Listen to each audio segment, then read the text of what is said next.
Kartik. Hi, Lauraine. Yeah, thank you so much for joining us on the Arbitration Pitch.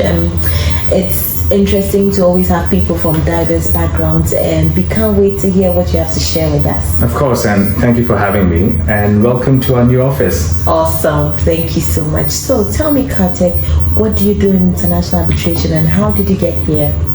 Well, so I do a good mix of commercial arbitration and investment arbitration, and I've been doing that since 2019, which is when I joined Baker's.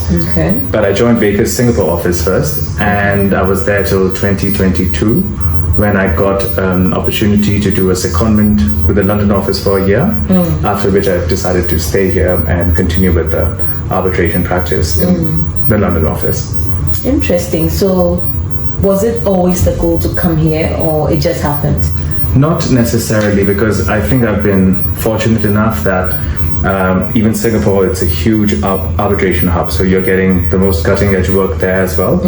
I wanted to do a bit more of treaty arbitrations too, which our London office was doing a fair amount of at that time, and still now. So that kind of became a good segue into both learning about that practice and also developing that practice a bit more.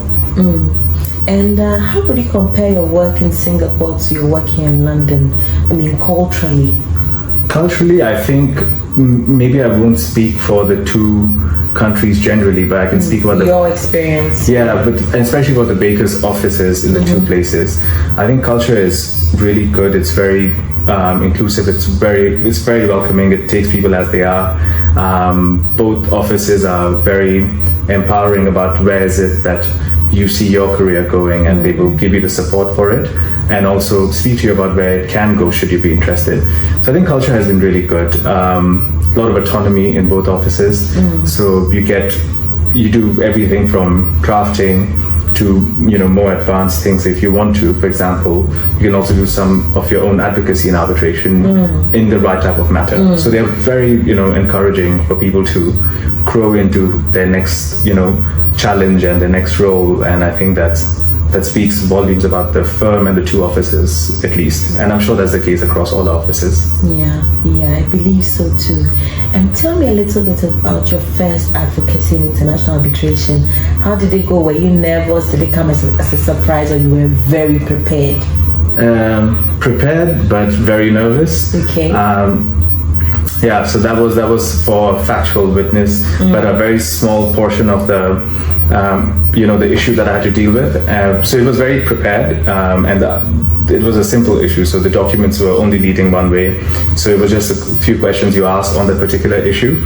But I think that was really nerve-wracking at the time.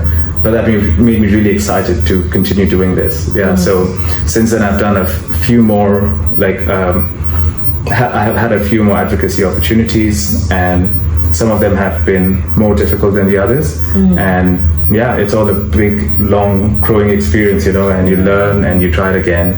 And after the hearing, you wonder how you could have done it better each time. Yeah. I'm sure the people who gave you an opportunity to do that cross-examination, was it cross-examination? Yeah. Okay, so I'm sure the people who gave you the opportunity to do this cross-examination took a bet on you, as it were, decided that they're going to see if you're going to do well in this. And I'm sure it was a form of mentorship. Now, please tell me, have you received any kind of mentorship in this arbitration space, and how have you found that particular area of international arbitration? Yeah, so I think you're absolutely right. The people who, gave me these opportunities were, giving that a shot as well. So I was very much doing it with their support, and I would run my entire script with them. I'll take them through the key documents. I will ask them, is this a good area to explore? And I'll get a lot of that, learning from them too and their input.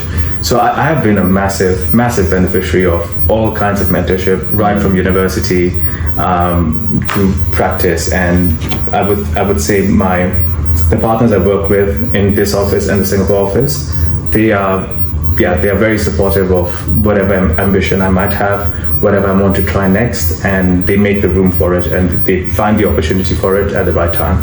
So yeah, huge beneficiary. In fact, I mean, I've had situations where the partner has said that you should be doing this, so why don't you try it? I think you can do it, even though I didn't see myself doing that. So that just tells you that good mentors, well, everyone should, hopefully get a chance to work with somebody they consider a mentor. Right. But they see you in a position you didn't know you could be in, and I think that can be really wonderful as an experience and as a career journey for you. Yeah. That's interesting.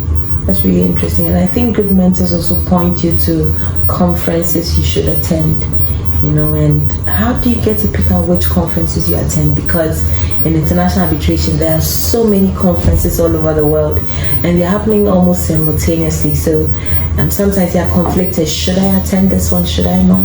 How do you decide?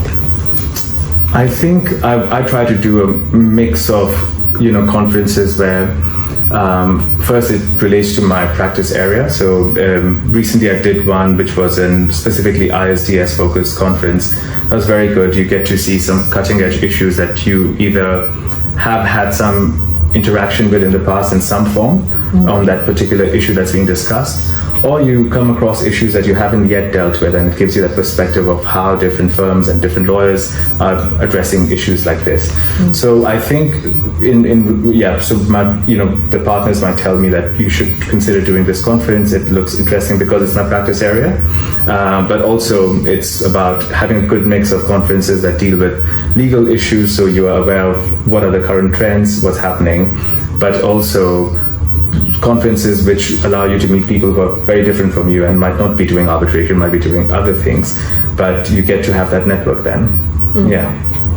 That's interesting. You mentioned current trends, and in your view, what are some of the current trends in international arbitration? Well, I think one I've noticed, at least in a few of these conferences, it has been discussed a fair bit, is that case that was rendered by, I think, the Court of Appeal about the corruption issue that set aside that's right. And I think it just has given both. I think that case is very, very unique on its facts, but more broadly it made all of us, I think about what is the role of the arbitrators on a case like this, what's the role of the solicitors, the counsel, how much intervention is okay, at which point do you let go and accept what's happening. Yes, so I think that has been a bit of a reflection for everyone. I think the community has to what should we be looking out for, and what are some red flags we should not ignore. That's interesting. You spoke about the role of arbitrators, and are you looking to be an arbitrator as well? Because I know some people, they can't do away with, they came into arbitration with the litigation fire, and they can't do away with that. So to imagine that they'll be on the side of the tribunal is something they don't even want to talk about. But there are some people who enter into arbitration practice with a goal to become arbitrators. What's your take on that? I would say very, very far from that goal. I don't even think that goal is on my horizon, because I'm very young, and I'm just starting this thing out. I'm just starting to enjoy advocacy, so I definitely want to hone that skill a bit more. There's still a lot to learn and a lot more to try out, and maybe then if I manage to still, but it's just not on the horizon. Very much want to learn what I'm still doing and grow into that. Right. But if you're surprised with an appointment, are you going to deny it? Absolutely not. Absolutely not, but with a lot of you have to do your best, and because that's a huge opportunity should that come your way. Not anytime soon, I'm sure. Right. Don't worry, it'll come sooner than you think. I assure you of that, and I'm sure you do well as well. Now a lot of people have been concerned about getting international arbitration work, because not all firms do international arbitration work, and sometimes they'll have to go to school, do courses, and even that doesn't qualify them for some work. What route do you think people should take? Should they just find firms that do international arbitration and gain the expertise there, or they should focus more on school, gain more knowledge, and then the work will come? I personally think it's the former. I think finding firms that are doing that work, and also depends on which stage of your career you're in. When you're junior, I do think it's good to be in a firm that's doing a little bit of arbitration or has practitioners in the firm who have done that in the past, because I think that on-the-job learning is very valuable. The drafting, the different types of procedure matters you can use in arbitration to get to where you want to go. I think you learn all of that on the job. The training and education around the concept of arbitration, all the kind of quirks it has, is very important, because there are important differences between litigation and arbitration. But I think some of it you can capture while you're doing the job, and some of it really will be quite removed from what you're doing day to day, but will surface maybe once in a few years, and at that time that might pose a challenge. But the day-to-day running of an arbitration, the skill set to conduct these proceedings, it's better to be in a firm that has some experience, or has someone who has done it in the past, who can at least tell you how it is usually done. And yeah, I would suggest that. But even if one does not get that opportunity, I think even doing general litigation in a firm that does a lot of litigation puts you in a really good position to do arbitration. Right. So you can't go wrong. Yeah. So that would be my take on it, at least. Wow. So that puts me to the next point, because a lot of people talk about the fact that you should be good with litigation to be a good arbitration practitioner. Some don't agree, because they didn't want to do litigation, that's why they came to arbitration. So to say that you should have litigation experience to do arbitration, I mean, defeats the point for them. Yeah, no, I hear that school of thought as well. So maybe I am of the school of thought that says that litigation is a really good place to be should you want to do arbitration. And that's because somebody, a big arbitration practitioner in Singapore once shared with me that when I was just starting out, that in litigation, the benefit you get is that a judge is obviously not beholden to either or any of the parties. So you really get to see how they think, what are the issues they have with your case, and they will just say it, and they might even reprimand you on something you're doing or something they disagree with. So you get a lot of thinking about how people make decisions, essentially. In arbitration, you get that with some arbitrators. They will be more forthcoming about the issues they are having with the case, but more often than not, they also keep their cards close to their chest. They want to see how the case pans out. They might hold the questions till the end and then ask you questions at one go, which you might prefer, but as a junior, it's good for you and for your own advocacy and thinking to get that insight on every stage of the proceedings. So litigation can give you that kind of perspective about how judges think. And ultimately, a lot of these judges also sit as arbitrator.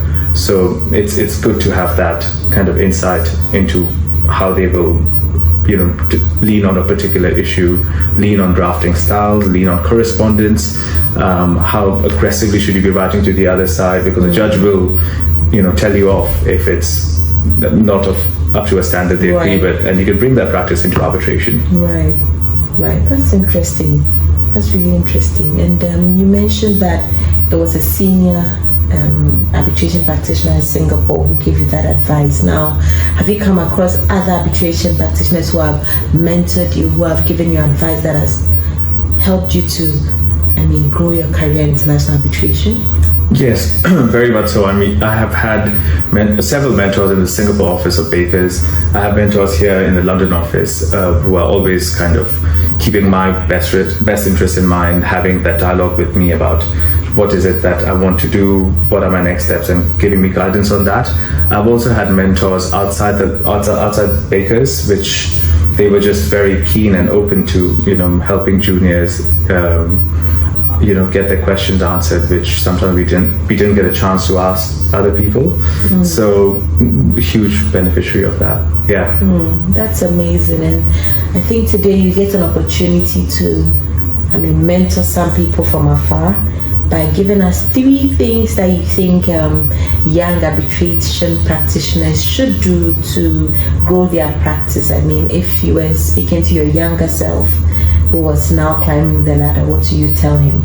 Yes, I'm still climbing the ladder. And the 3 points I will share is, first, find good mentors.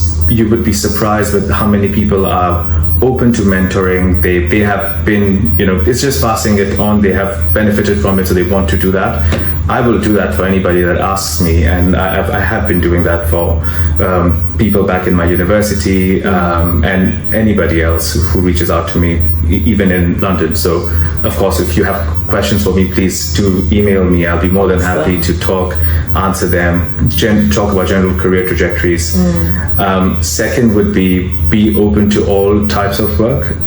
Don't shoebox yourself into just doing a type of work you consider is important, because you'll be surprised how everything connects eventually. And as I said, that you can't go wrong if your skill set lies in litigation, and you bring that to arbitration. It gives you good judgment, it gives you good ability to see how a judge thinks, and you can always bring that into arbitration. So don't say no to work, do all types of work, and it will only benefit you into arbitration eventually, I'm sure. And third would be networking and growing your own brand. I think it's never too early to start building a network, speak to your peers, speak to people who are outside your industry. I think that's very important. Don't just surround yourself with lawyers. Have a good mix of people in your life and connect with them. Never with the view of, I would think, never with the view of getting business or work from them, but just actively listening to them, being connected with them, can't go wrong. So I think those were the 3 points of advice I'll share. And I'm sure there's more where that comes from, and even more questions I have for people. So please, if anybody has any questions, feel free to email me, and we can always set up a coffee. Oh, that's great. Thank you so much for throwing out that invitation. And that shows that you must be fun-loving and like grabbing coffees and all that. So what are you doing apart from the law? Apart from the law, I mean, I have all kinds of interests, both new and old. So I like going for a lot of music gigs, so that's a thing that London is very rich for, and all kinds of events happening here on any weekend, so keeps me busy there. I also I've recently started going a bit more for tennis, so that's quite fun. A bit of running and a bit of gymming. Oh, that's great.